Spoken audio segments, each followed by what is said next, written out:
Bienvenidos, bienvenidas a la presentación editorial de esta edición del RIR, en la que, dos compañeros colaboradores de Notorious Ediciones, aquí estamos Jaime Iglesias y Carlos Burpegui, pues muy honrados en poner en valor un volumen colectivo, porque además de que el cine también se lee, evidentemente son las voces de lo que resuenan en todos y en cada uno de los espectadores y espectadoras que hemos visto una película. Entonces, pues evidentemente hay varios tipos de películas, pero esa película silente que coge y cobra poso después del visionado, que es compartida con los amigos y amigas en la familia después de haberla visto y que a veces empieza a cobrar todavía más cuerpo, más presencia como Sombra Alargada, eso lo hacen pocos artes y en concreto el cine es mayúsculo. La excusa, Jack Lemmon, claro, porque estamos en un festival de cine de comedia y el bueno de Jack, aparte de ser maestro, es alma mater de una forma de ser y entender el cine. Si los hermanos Marx estaban en ese trasvase de la etapa muda de nuestro Harpo a nuestro Groucho con la locuacidad de la palabra, ya en el momento importante del siglo XX tenemos a un grande como Jack Lemmon dando toda la gran variedad de parabienes. Y le pasa, creo yo, a Jack Lemmon lo mismo que a muchos directores como Blake Edwards, que saben ser genios en la comedia y también maestros en el drama. Ese concepto de dramedia, que también tanto se estila ahora, más incluso en las series y en las plataformas, hacen de que, bueno, son las dos miradas de un mismo escenario, pero también de eso nos dijo mucho en su momento Pirandello, si os acordáis, esa mueca amarga, ese humorismo que básicamente nos resitúa y nos da sabiduría de la vida cotidiana. Jack Lemmon hiciera comedia, Jack Lemmon hiciera drama, era un gran sabio bisturí de nuestra forma de ser y estar en el mundo. Y en este libro colectivo de distintas voces que resuenan en sus papelazos y sus grandes cintas, pues yo creo que nos dice, yo creo que gran cantidad de trabajos. Jaime, ni más ni menos, aparte de ver y cuidar muchas de sus películas, también ha sido responsable del diccionario de este libro, del diccionario de esta vida dedicada al cine y al arte dramático. Y casi lo primero que le quería preguntar a Jaime, buenas tardes. Buenas tardes. Es cómo te enfrentaste a hacer un diccionario que es un diccionario temático, actoral, pero también yo creo que es un diccionario sentimental respecto a la figura de un gran actor de cine de Hollywood. En este caso yo creo que además es más sentimental que... porque bueno, cuando me lo planteó Guillermo, la verdad es que yo con Jack Lemmon es como el actor favorito de mi padre, entonces el componente sentimental me pasó un poco haciendo lo mismo del diccionario de López Vázquez, esto ya propio. Señorito. Señorito. Entonces, bueno, la verdad es que o sea, me sirvió mucho cuando el diccionario que hice para el volumen de López Vázquez, porque yo antes había hecho diccionarios en monografías también de Notorious, en universos dedicados a directores, y parece que como un director, como acá hay unos ítems, unas constantes más fácilmente identificables que la trayectoria de un actor, ¿no? Que ese sesgo autoral no está tan reconocido en los actores o los intérpretes como los directores. Pero es verdad que luego, bueno, analizando las películas y la evolución, hay una serie de constantes que, más allá de, digamos que el diccionario se compone de dos partes, estos diccionarios de los universos, una donde se glosan los colaboradores más habituales, en el caso de Lemmon, los directores o los actores, actrices con los que más trabajó, y luego una serie de conceptos que van unidos un poco a la personalidad y a la carrera de Lemmon. Entonces, bueno, ahí es cuestión de pues tener un poco presente la filmografía de Lemmon y ver cuáles son esos conceptos que mejor definen al personaje. Y aprovechando uno de ellos, para mí el gran concepto, igual que mejor definir a Lemmon, es el tragicómico, que aprovecho para decirlo porque a mí es que me pone muy nervioso lo de dramedia, no sé dónde ha salido esa palabra ahora tan en boga, porque o sea, existía el concepto de tragicomedia o de tragicómico, que es como que ya define eso, ¿no? Y es como más... Y yo creo que lo define de una manera más exacta. Y luego también me gustaría aprovechar la reivindicación de la figura de Lemmon para, ya que estamos en un festival de cine y comedia, para reivindicar la pluralidad de o sea, la comedia no es una cosa homogénea, no es un género. Yo creo que hay muchos tipos de comedia Esto a mí me pasó mientras analizaba la figura de López Vázquez, que para mí, Jack Lemmon y López Vázquez, bueno, luego si quieres nos extendemos más en eso, pero son actores que tienen como muchos puntos en común. Cierto. Y la verdad es que la comedia es esa, tiene muchas formas la comedia, no es lo mismo el sainete que la estracanada, que la tragicomedia, y yo creo que actores como Lemmon o López Vázquez dominaban todos los registros de comedia, ¿no? Y eso les hacía luego, quiero decir, tener más facilidad para pasar a lo trágico, porque al dominar todos los registros de comedia ya dominas también la parte, digamos, trágica. Entonces, bueno, fue un poco esa idea del gran tragicómico y desmenuzando los conceptos ligados a este perfil, lo que me hizo darle, digamos, una coherencia o pretender, no sé, bueno, si lo he conseguido por lo menos, pretender darle una coherencia al diccionario, ¿no? Dominaban, como muy bien dices, las distintas articulaciones del vasto género de la comedia, tanto como subgénero como estilo, porque ¿verdad? Entre el tono y el estilo va la cosa, pero sobre todo se adaptaban a las voces de los distintos directores con los que hacían sus trabajos, o sea que Carlos Saura estuviera detrás de López Vázquez o que Billy Wilder estuviera detrás de Jack Lemmon era como ser la voz de su amo, ¿verdad?, a la hora de representar el libreto. Sí, además en el caso concreto de Lemmon,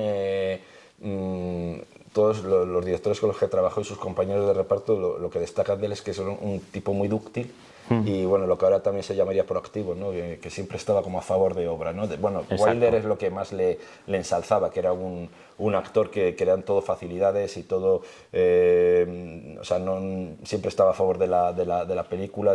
Wilder decía que otros actores te ofrecen dos cosas, dice, pero bueno, Lemmon es toda la estantería, ¿sabes? Te ofrece dos, porque tiene Y lo curioso también en el caso de Jack Lemmon, claro, bueno, cuando emprendimos la preparación de este libro, esto lo puedo decir porque Balmori, el editor de Notorio, siempre lo comenta, que ellos no estaban muy convencidos de dedicarle un volumen a Jack Lemmon, que bueno, no hemos dicho que también esto ha salido este año porque es el centenario. Correcto. Este año es entonces, bueno, muchos de los universos que sacan Notorio se aprovechan la efemérides, ¿no?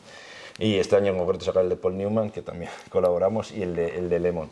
Y claro, o sea, Balmori, la editorial, tiene como un rollo así siempre, ¿no? Las estrellas y tal. Y lo que decía es que Lemmon no es una estrella. Y decía, bueno, pues es un actor muy popular y muy querido y realmente es el actor favorito de mucha gente, ¿no? No solo de mi padre, mucha gente tiene como referencia la versatilidad de Lemmon y tal.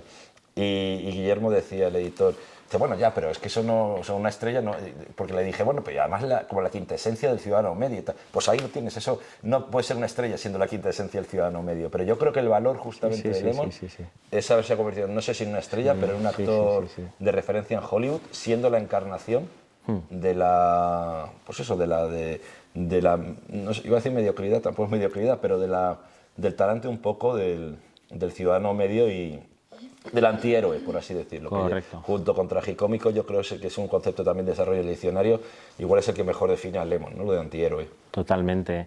Siendo uno de nosotros uno de ellos, ¿verdad? Sí. Efectivamente, esa forma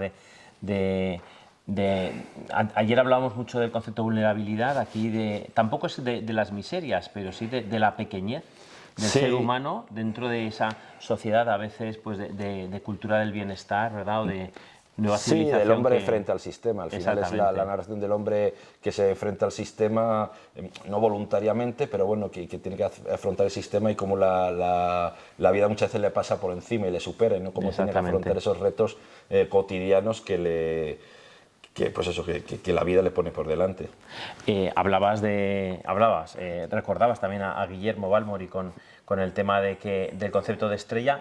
Mi querido Javier Tolentino, con el libro que hace también a Emma Suárez, pone en valor a Emma Suárez como una gran profesional, una gran actriz, pero lejana de la coyuntura, de los focos o de Star System o del concepto de fama. Y es verdad que Jack Lemmon ha sido un actor de oficio en el sentido de trabajo, ¿no? Sí, el rey, de hecho, va todo unido. Yo creo que ya Lemmon, luego según vas investigando la figura de Lemmon, claro, todo encaja, porque él, aparte de...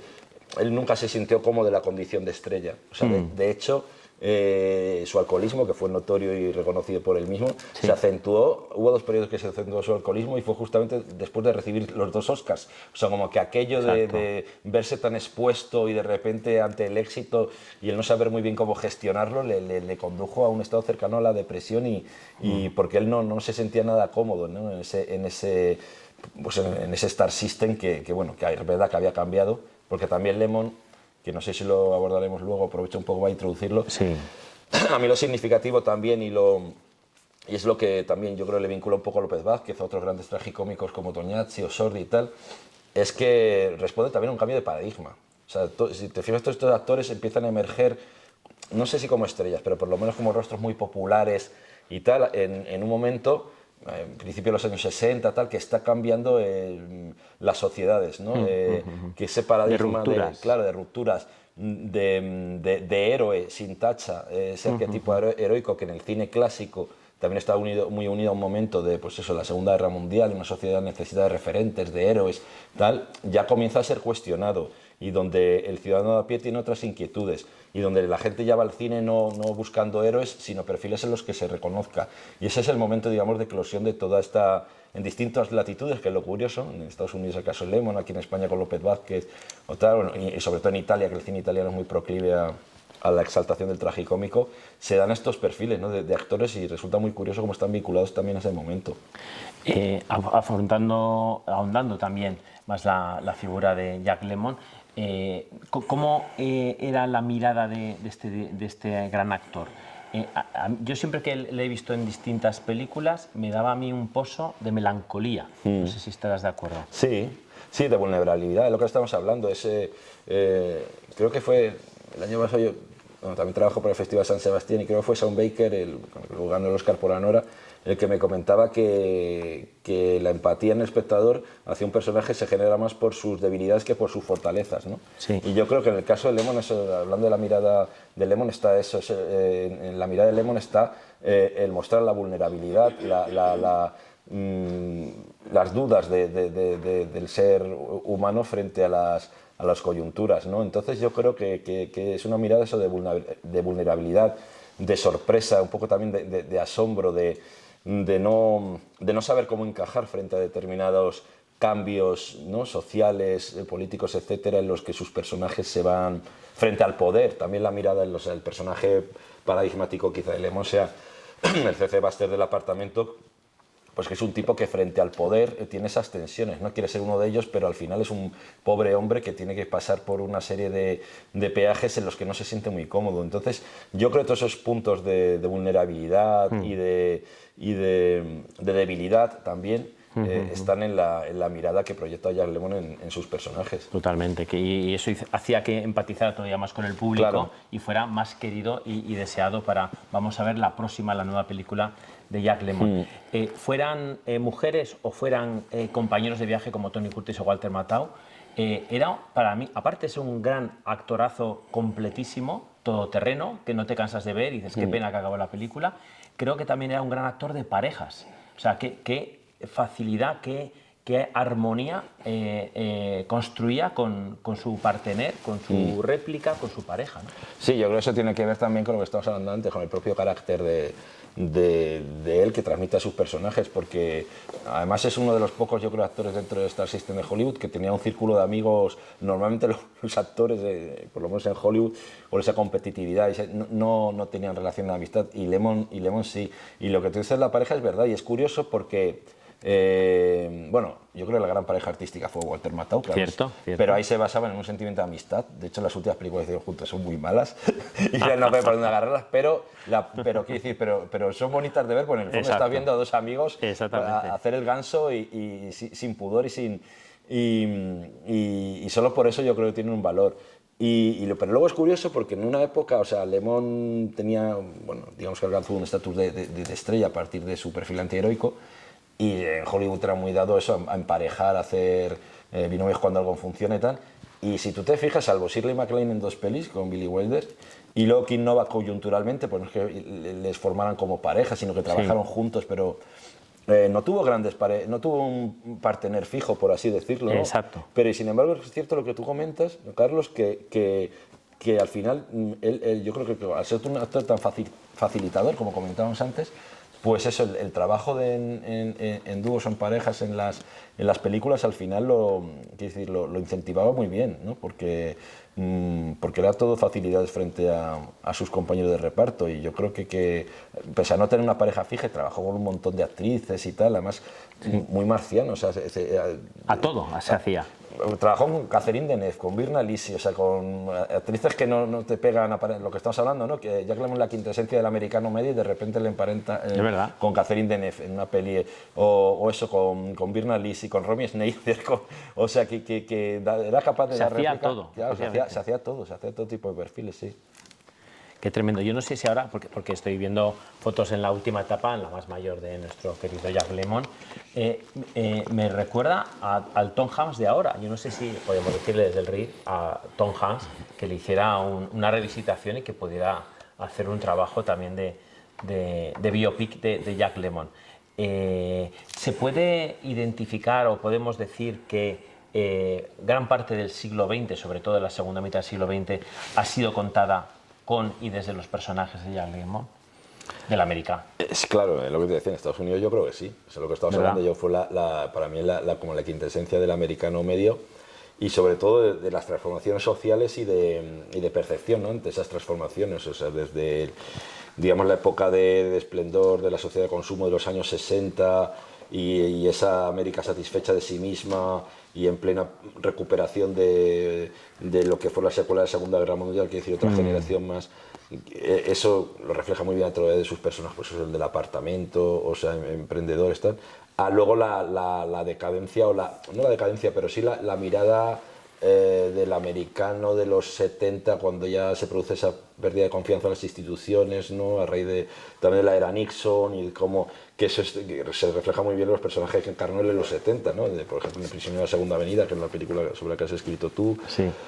O bueno, en todas estas comedias de Neil Simon, Los encantos de la gran ciudad, etcétera, que donde él encarnaba un poco ese arquetipo que también es verdad que lo encasillaron un poco ahí, pero es que era el actor más dúctil Y hay una anécdota a colación de esto, de Costa Gabras, que le dirigió Un desaparecido, que a mí me parece muy elocuente, porque parece mentira, pero Costa Gabras tuvo que imponer su nombre a los productores.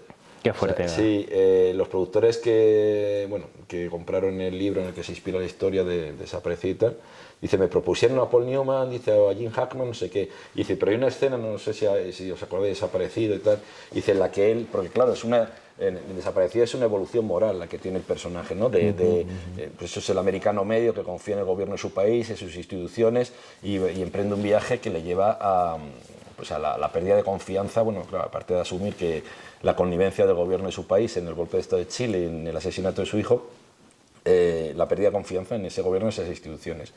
Y decía Costa Gabras, hay un momento en la película en la que el personaje de Lemmon está entrevistándose con el embajador estadounidense cuando llega a Santiago de Chile y tal. Y dice, y ves la mirada un poco servil y como no frente al embajador, dice, eso con Newman o Jim Hackman no hubiera funcionado, o sea, ese carácter servil del tipo avasallado y tal. Eso es verdad. Claro, o sea, Newman o Jim Hackman, que son grandísimos actores, pero no te pueden defender ese ¿sabes? No tiene esa dualidad, o sea, no te les crees agachando la cabeza frente al poder político, etc. Dice Costa Gabras, la elección estaba ahí. Un poco respondiendo a tu pregunta, yo creo que claro que refleja las evoluciones digamos, del americano medio en los contextos, claro, en los contextos sociales, y quizá por esa pátina de antihéroe que comentábamos antes, ¿no? Sí. Es que Jack Lemmon es como una gran lavadora que permite muchos programas, efectivamente, y ese centrifugado moral o de comerse las palabras por el hijo o por lo que fuera necesario e intentarlo, nos daba, como muy bien has dicho antes, muy bien, en las otras dimensiones del antihéroe, pero también de los nuevos héroes, de los otros contextos, tanto en lo local como en lo internacional, que requerían los nuevos libretos. Siendo que muchas veces podríamos decir, estamos ante un Jack Lemmon teatral, escénico, porque también es verdad que le llegaban muchos libretos, muchas obras que eran casi teatro para televisión, aunque luego fueran grandes películas. Pero evidentemente cuando luego tienes al gran director, lo aprovechas y lo abordas en total maestría. Para ti, una o dos películas que para ti sean las mejores o con las que más te gustan, porque a veces dices, no son las mejores, pero son las que con las que más empatizo y revisito y disfruto de Jack Lemmon. Hombre, a mí a nivel personal, como falta de ser loco, me parece una mejor comedia ¿Verdad? de Es una la barbaridad. historia.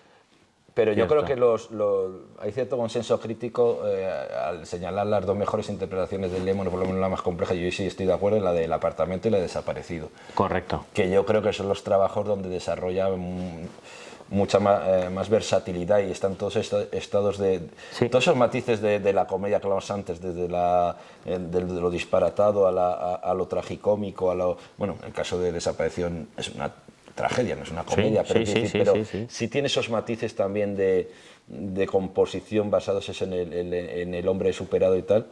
Yo creo que esos dos papeles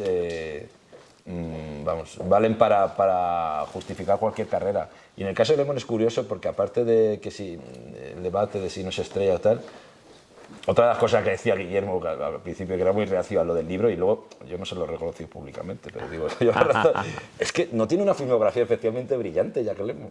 O sea, es curioso porque es un actor como muy querido, que está en la memoria de todos y es un gran actor, pero si le quitan las 7 películas que hizo con Billy Wilder, Correcto. y luego se te queda... Blake Edwards. Es claro, con Blake Edwards hizo 3, que no son...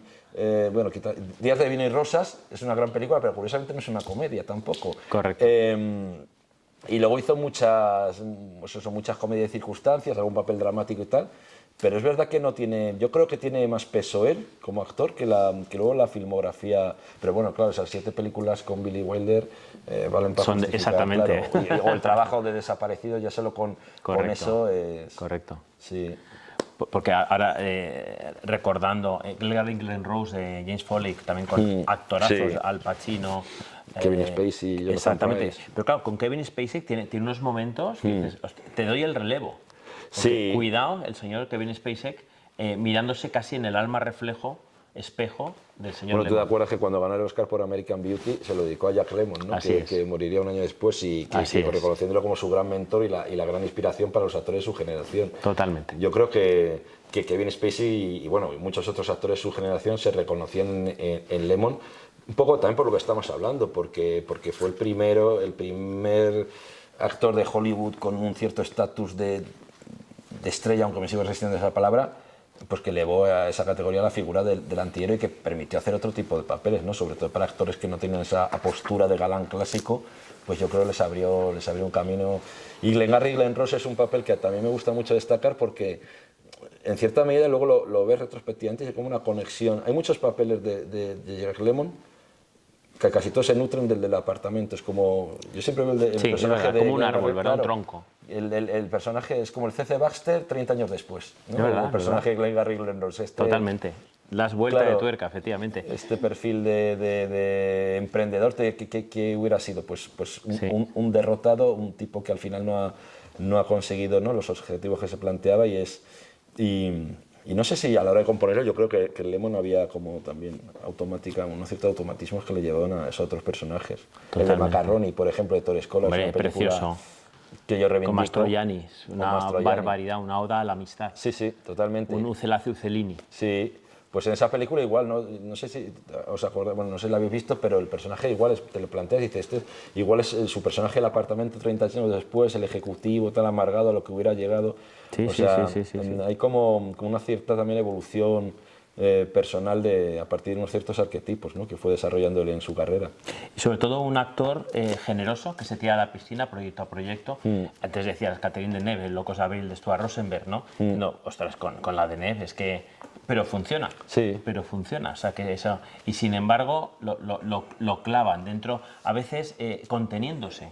También yo creo que esas dimensiones de desarrollo de personaje las hace pues, a veces autolimitándose, en otras vises pues mucho más tremendas y pop. Pues bueno, ahí casi esto parece que sea la carrera del siglo. Sí, parece que el estuviéramos póster de también verdad. en el póster de esta preciosa librería, ¿no? Porque claro, era también un gran clown. O sea, si hemos hablado de lo dramático, Sí. pero para reírnos, sea Faldas de Loco, sea La carrera del siglo, o sean los momentos más de mueca con el señor Sí. Matau, era un tremendo, profundo y festivo clown. Sí, por eso digo que es un actor que dominaba todos los registros de la comedia. En el caso, y lo de, a ver, por parte de lo de la contención, estoy de acuerdo. Costa Gabras decía que cuando le había dirigido le tenía que dirigir mucho hacia la contención, pero ya en su primera película, que hay una anécdota que contamos ahí hablando de George Cukor, porque él debuta en el cine con George Cukor en La rubia fenómeno, Sí. que él siempre reconoció que acaba en el cine por suerte, porque él estaba haciendo una obra de Broadway que no pasó las 12 representaciones, pero justo llegó ahí un cazatalento de la Columbia, le vio y dice, mira, vi un tipo con cara de idiota, dice, este me puede venir bien para darle la réplica a Judy Holliday en la peli esta. Y la primera secuencia que rodó con Cukor, después de rodar la primera toma, dice, muy bien, dice, pero mira, un poco menos, porque dice, bueno, también tú vienes del teatro, en el teatro hace falta proyectarse, tal, pero la cámara recoge... Y así durante 12 tomas, ¿no? No dice, muy bien, pero baja el tono, contente. Ya le dijo, hombre, señor Cukor, dice, si me sigo conteniendo no voy a interpretar. Dice, mira, ahora nos estamos empezando a entender. Eso es lo que... Pues ese es verdad, yo creo que eso desde el principio, gracias a esta enseñanza de Cukor, lo asumió desde el principio. Entonces está en muchas de sus interpretaciones, por eso yo creo que le da esa versatilidad y tal. Y en cuanto a lo del burlesco, sí, también tenía esa enseñanza. De hecho, uno de sus primeros trabajos, bueno, él toca el piano muy bien, era un pianista, un virtuoso del piano, de hecho sacó varios discos también. Y uno de sus primeros curros con los que empezó, él estaba en un grupo de teatro en Harvard, porque también es otra anomalía, es un actor universitario, yo creo que hay muy pocos, Ostras, sí. no sé si Henry Fonda, pero muy pocos que habían pasado por la universidad. Y bueno, ahí lo que hacía sobre todo era, bueno, hacía números de secundarios en algunas obras y música. Y uno de los primeros trabajos que tuvo fue cuando se emancipó de su familia, porque él venía de una familia de pelas, vamos, su padre era el vicepresidente de la industria de los donuts, de una familia de Boston. Pues fue a Nueva York con un dinero que dio su padre y tal para ganarse la vida como pianista. Y estuvo en un cine donde reponían películas mudas acompañándolas con el piano. Y él siempre decía que viendo esas películas, el viejo burlesco de Chaplin o de Keaton, dice, eso fue mejor máster que todas las obras que hicimos en Harvard. Dice, para mí, dice, bueno, Total, ¿no? Fue una enseñanza de estar mientras tocaba el piano, acompañando, viendo esos ejercicios de estos grandes de la pantomima, ¿no? Y efectivamente luego en películas como Con Faldas y a lo Loco o en la carrera del siglo, que es un burlesco, es un homenaje de Blake Edwards al slapstick de los primeros tiempos del cine mudo. Exacto. Está muy presente, ¿no? Ese tono, o sea, que era capaz de muchos registros, de dominar la comedia en sus distintos registros. Y además, como también ilustras y escribes sobre ello, en Coach tenemos un Jack Lemmon director, ni más ni menos, tenemos una rareza, ¿no? Sí, fue la única película que dirigió. Yo creo que también muchos actores de Hollywood de esa época les gustaba probarse, o sea, cuando ya habían alcanzado un cierto estatus, a ver cómo es el proceso, ¿no? Sí. Lo decía también Paul Newman. Esa experiencia personal, Paul Newman, tenerlo. Al final, terminó dirigiendo 5 películas, casi como actor más de amor a su mujer, muchas de ellas era John Woodward. Pero era un poco, sí, por saber comparar un poco esa experiencia. Y fue de lo más excitante y gratificante de su vida, decía. Sí, él decía que sí, a pesar de las Críticas tibias. críticas tibias, sí que fue un proyecto un poco maldito, porque iba a protagonizar Frederick March, luego se puso Walter enfermo. Matthau al final. Walter Matthau es una película que no sé si la habéis visto, pues muy raro verlas, de un anciano que vive con su hija y su marido, al final él se acaba yendo de casa porque siente que es un apestado en el hogar familiar y conoce a la que hacía de canguro en casa de su hijo que está embarazada, entonces son al final dos personajes marginales que se unen en el destino, cuidándose mutuamente. Y Walter Matthau tenía 50 años cuando hizo esa peli, era un personaje de 70, sí, entonces tuvo que recurrir, pero ahí está el valor de la amistad, ¿no? Decir, oye, mira, me ha fallado el actor, confío en ti, sí. Peluca, maquillaje, y es una película que también define muy bien un poco la personalidad de Lemmon, ¿no? Este terrorismo que hay muchos también de sus personajes en su mirada como director en esta historia está muy presente. Total. Está presente, haga comedia, haga realismo sucio, también con Robert Altman en Vidas Cruzadas. Sí. ¿Y qué más te iba a preguntar? En el diccionario, porque yo soy más caprichoso y a veces tengo estos libros colectivos y empiezo por el diccionario. Aunque está al final, digo, me centro en la biblioteca y luego ya voy a o a la cronología o en ese zigzag también tan atractivo que tiene, pues bueno, un actor tan brutal que ha trabajado con directores tan fantásticos, ¿no? De este diccionario, ¿con qué letra o término te quedas especialmente contento? Porque es verdad que has ido a la esencia del actor, has cogido, digamos, todas las patas de banco para componer la foto real, vital, del Jack Lemmon, persona y profesional, ¿no? Pero ¿con qué término te quedas así un poquito especialmente contento de cómo te ha salido, la has desarrollado con discreción, que también forma parte de tu diccionario? Sí, pues igual con el de... A ver, personalmente como lo desarrolla con el de americano medio, porque por cómo está reflejado en distintas películas, pero yo creo que con el antihéroe le define... O sea, es que el que mejor define, ¿no? A Jack Lemmon, que bueno, es lo que tú comentas, bueno, antihéroe o héroe alternativo, porque muchas veces no tiene por qué ser anti, ¿no? Pero sí, yo creo que ahí está la esencia de... Y luego, a ver, como conceptos esos, luego me ha hecho mucha ilusión, por ejemplo, reivindicar a un director que tiene importancia brutal en la carrera de Lemmon y que tiene películas maravillosas y hoy no se le conoce como Richard Quine, que ahora es una de las historias más tristes de Hollywood, porque Richard Quine acabó suicidándose en el año 89 con 68 años después de una década que no le llamaban sin hacer pelis, tal, pero fue, bueno, Lemmon le debe la carrera, o sea, Lemmon le hizo no le hizo debutar, debutó con Cukor, como decía antes, pero en Columbia, que fue el estudio que le ficha, no saben muy bien qué hacer con él. Y Richard Quine, a raíz de Mi hermana Elena, que a mí me parece una película sobre la que escribo también en el libro, que me parece una película maravillosa, uno de los mejores musicales y más plebeyos y menos fastuosos, pero que se hicieron en Hollywood de aquella época, pues a partir de ahí comienza una colaboración con Richard Quine, o sea, si Billy Wilder le dirigió en 7 películas, Richard Quine le dirigió en 6.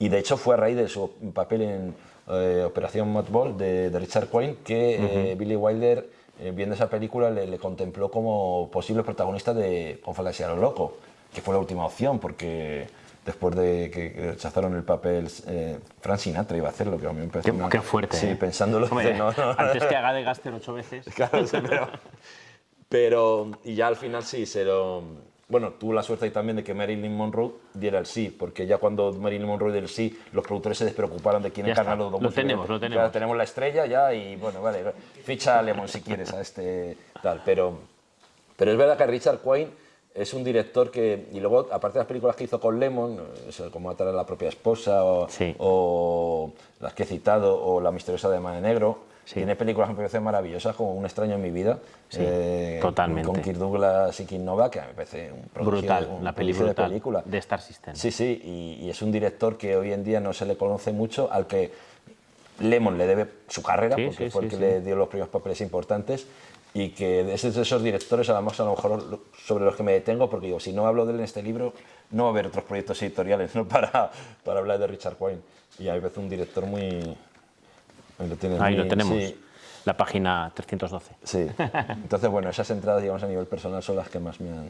Y luego está el Jack Lemmon, que pudo haber sido y no fue, que también le dedicas un tiempo, un espacio bonito. El Buscavidas, Quien teme a Virginia Woolf, Dos hombres y un destino, All That Jazz o Wall Street. Sí. Películas que hubieran sido totalmente, seguro, totalmente diferentes si hubiera estado el bueno de Jack.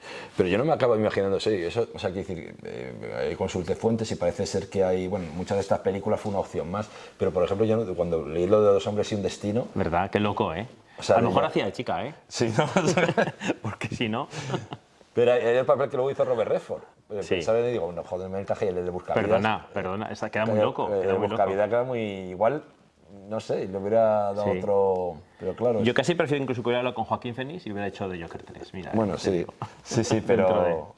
Y de todas estas que no hizo, yo creo que la que más me pega a él es en la de Empieza el espectáculo de Bob Fosse. ¿Verdad? Sí, el papel que hizo... ¿Cómo se llama? Steiger, el actor de Tiburón. Sí. Ahí sí, además en una época de su vida que también está muy marcada por tránsito. De tránsito, marcada un poco por el alcoholismo que tenía entonces Lemmon. Sí, yo creo que ese papel sí lo hubiera... Pero sí, los demás proyectos en los que pudo haber sido y no fue, me parecían como, según los estaba leyendo, para más sorprendentes. Más sorprendentes, incluso en algunos casos disparatados, ¿no? Como lo de El Buscavidas o Dos hombres sin destino. Totalmente, a veces son vasos comunicantes de te metes en un proyecto y te salen otros, ¿no? Y desde ahí los estudios van jugando y son pequeñas loterías donde sí que podemos decir que ha tenido suerte, ha sido un actor con suerte, Sí. Jack Lemmon, ¿verdad? Sí, desde el principio, desde que ese cazatalentos le vio ahí, y luego para consolidar una obra como actor importante en un momento que ahora has dicho de los estudios, que también coincide con la crisis del sistema de estudios. Es verdad que a él le ficha la Columbia, yo creo en un poco los extractores del sistema de estudios, pero de hecho en la Columbia es que no saben qué hacer con él. O sea, es un perfil que no se encaja en ningún tipo de proyecto, y de hecho las grandes películas que hace Jack Lemmon, termina haciendo Jack Lemmon, tenía contrato con la Columbia, pero son películas en las que Columbia le cede a otros estudios. O sea, la primera es la de Escala en Hawái, que gana el Oscar de sí, John Ford, eso es. que se lo cede a Warner. Luego hay United Artists para que haga con Falda de lo loco. Y ya, bueno, muchas de las comedietas así insustanciales que hace con Columbia en los 60, con David Swift y esto, es para, bueno, para acabar su contrato con ellos en buenos términos. Pero vamos, que no. Yo creo que Columbia, que es el estudio que le ficha, nunca le inspiró demasiada confianza, ya que Lemmon no sabía muy bien qué tipo de.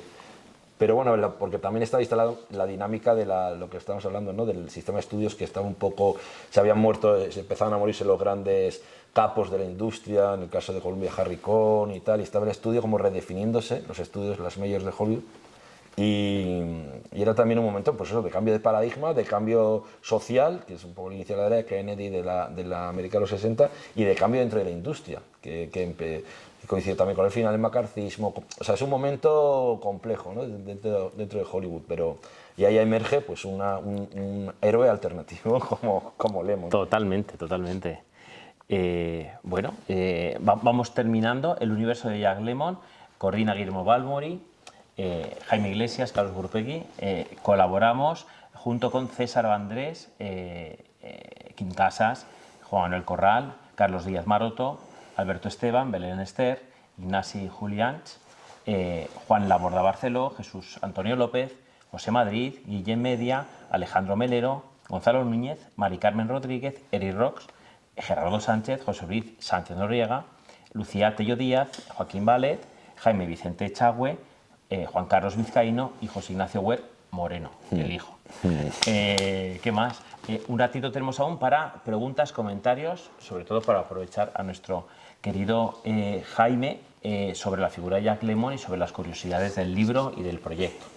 Tenemos un ratito. A mí me parece, porque además coincido plenamente en esa similitud entre José Luis López Vázquez, que lo habéis nombrado al principio, y Jack Lemmon. O sea, de hecho, López Vázquez me parece un actor inmenso, Sí. en el que creo que tiene muchos puntos en común, muchos puntos de encuentro. Sí, yo siempre lo he tenido. Es verdad que puede parecer de afuera, porque claro, frente al carácter desaforado latino de López Vázquez, o de los grandes tragicómicos italianos, Lemmon ofrece.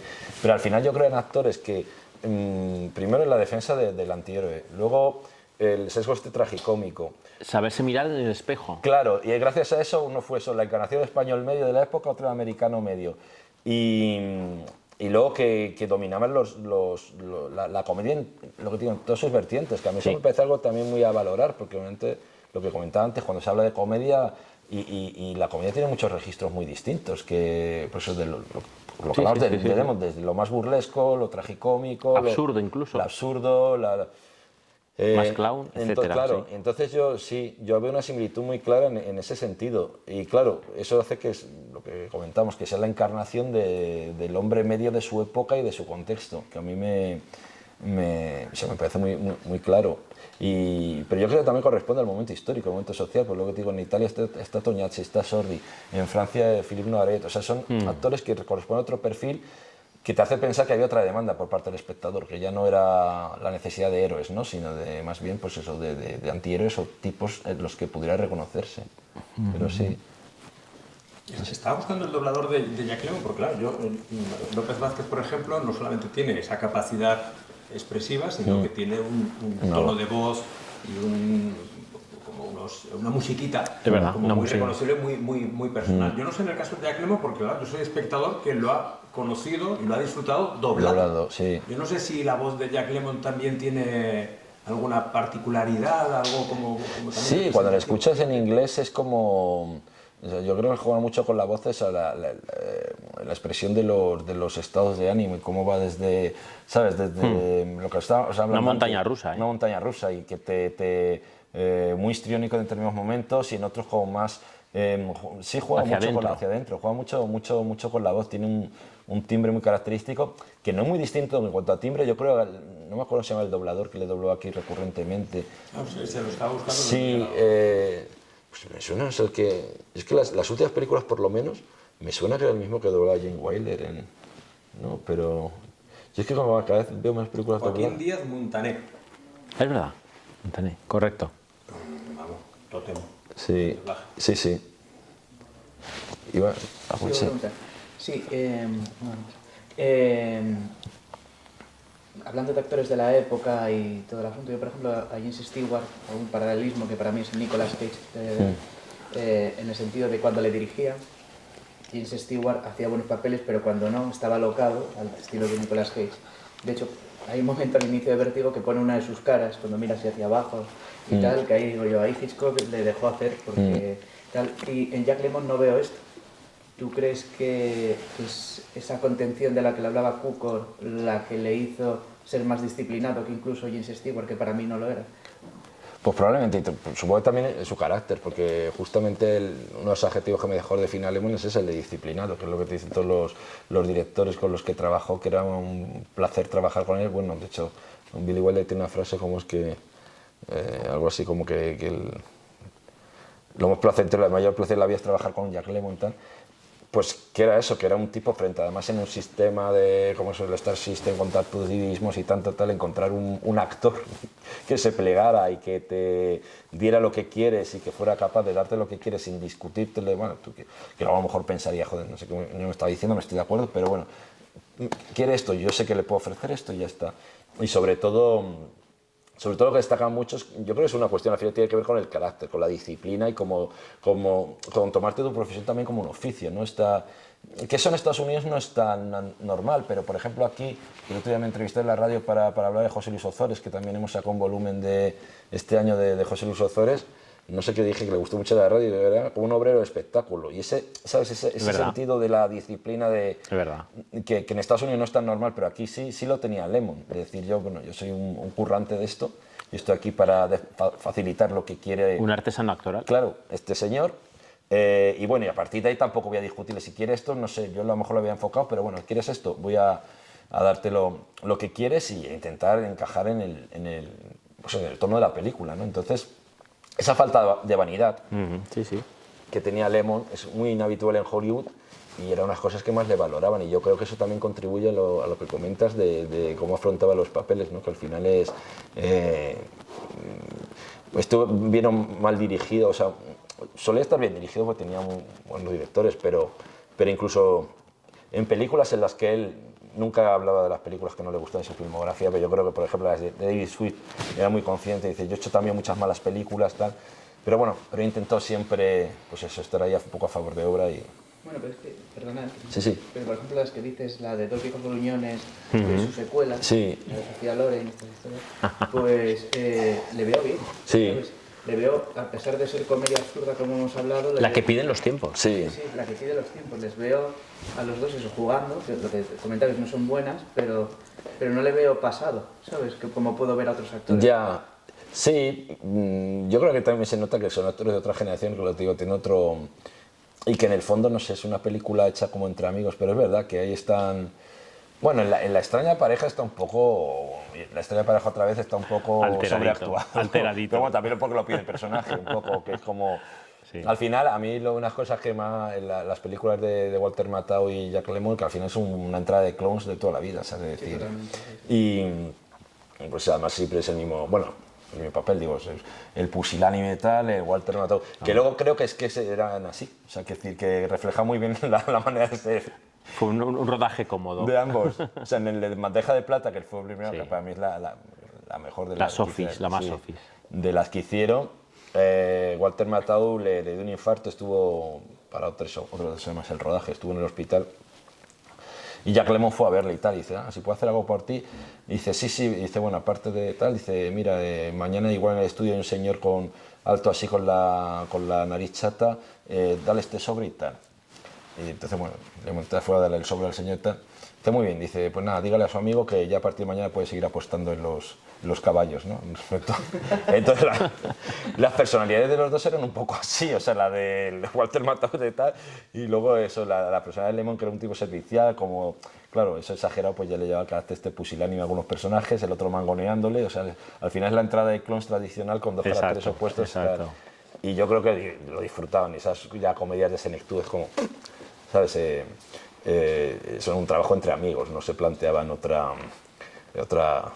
A mí es que me tocó escribir una especialmente mala, que es la de, bueno, aparte el título en castellano era malo, que era Por rumba hacia lo loco, que no tiene nada que ver, pero... Sí, esa sí. Y claro, y esa me pareció especialmente mala porque tienes a estos dos a favor de obra y tal, y hay una playa de personajes secundarios por ahí interactuando como, dices, ¿pero para qué? Tienes a Matthau y a Lemon, ¿para qué le pones el foco aquí en esto que no aportan nada a la historia? Deja a estos dos que hagan su show y ya está, porque es la razón de ser de la película. Y ahí justo es la que menos escenas comparten y dices, pues es una pena, porque la única razón de ser esta película es tenerles a ellos dos y haces esto, no sé. Total, Walter Matthau y Jack Lemmon, si los coge Alex de la Iglesia, nos hace una boutade terrorífica, hubiera sido maravilloso. Vale, elija Boo y John Hart, pero si coges ahí al bueno de Jack Lemmon y al bueno de Walter Matthau, hubiera sido muertos de risa. Una catedral, efectivamente. Sí.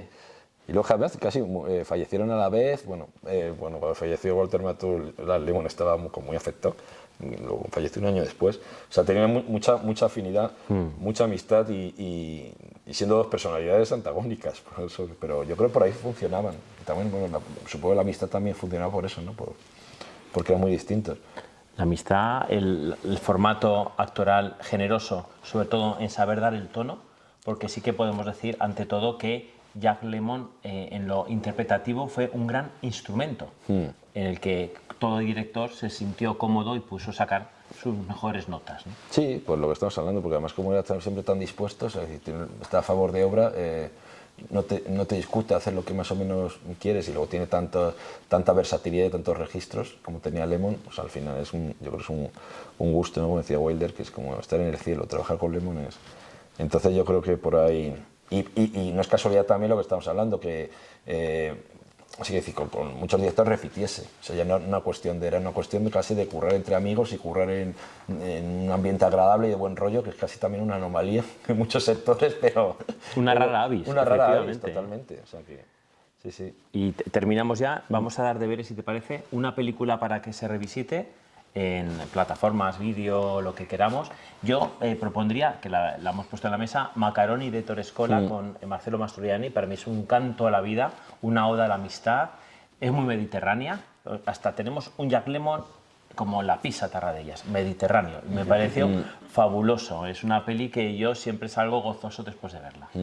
¿Y otra invitación? Pues bueno, esa es una película bastante conocida que está muy bien y yo creo que habría que revisar también esa área de mediterraneidad que comentas ahora, que para mí ha sido, yo la había visto varias veces, pero la he redescubierto un poco de otra mirada, la de Avanti.